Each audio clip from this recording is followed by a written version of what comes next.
What is she telling them about China's next Manhattan? No. 这边的 don't invest here. It's way too risky. Some developers have resold entire buildings at a loss just so they can pull out of here as soon as possible. For the projects that are finished, the investors are now pulling. The way John sees it, Yujiapu is more Detroit than Manhattan, and it hasn't even been built yet. So I ask her, why is it being built? 因为是胡锦涛。Hu Jintao, John says, with a nervous giggle. That is, of course, China's former leader. Under his presidency, China's economy grew at an unprecedented rate. The formula for much of that growth has been pretty straightforward. All the land belongs to the government.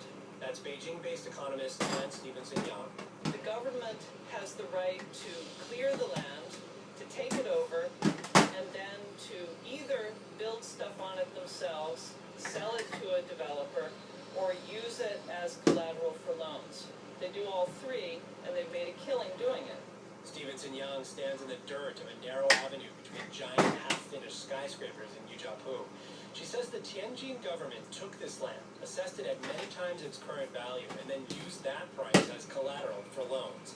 She says Tianjin has borrowed nearly as much as its entire annual GDP to pay for Yujiapu. With China's economy now in slowdown mode, Stevenson Yang says the region's future is bleak. Think of it, every single dollar that's made in Tianjin, 1 for 1, is lent to this particular district, which will be written off to no more than 1/10 of its value. Where does that money go? It doesn't disappear.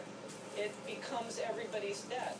She predicts that 10 years from now, China's property bubble will have burst. Land will be worth around half of what it is now, and squatters will inhabit Yujiapu's half-built skyscrapers like something out of a Mad Max movie.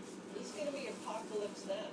It's very, very sad. Look, I've lived in China for 23 years. I have a whole huge batch of Chinese in-laws. I like China. I wish that things were different, but I just don't see how they can be.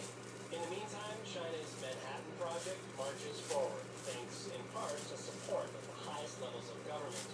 An ambitious former mayor of Tianjin, Zhang Gaoli, was the guy who helped secure funding for this district. What's he doing now? Vice Premier of China.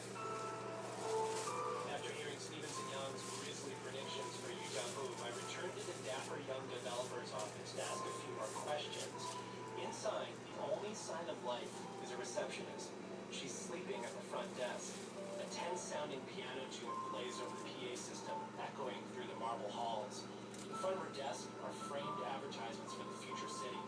One proclaims in English, "Concentrate world capital and set China's ambition."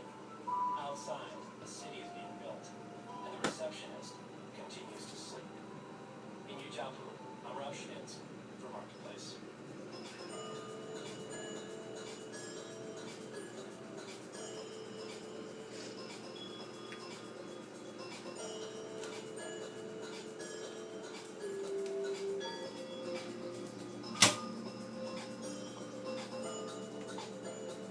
Time now for a little Freakonomics Radio.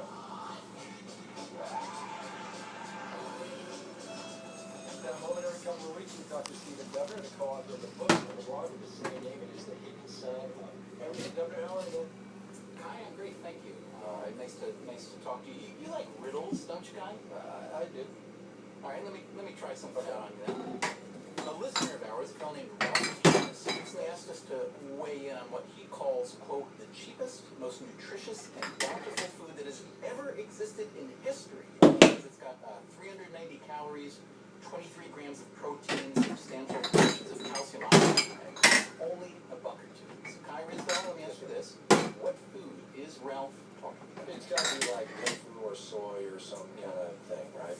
God, you're smart. Oh, you're wrong, but you're wrong. So, It's not, man. What is that? It's the McDonald's McDouble hamburger. No, it's not.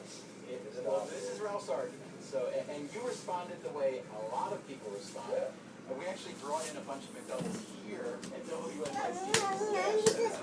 Definitely not. You all done there?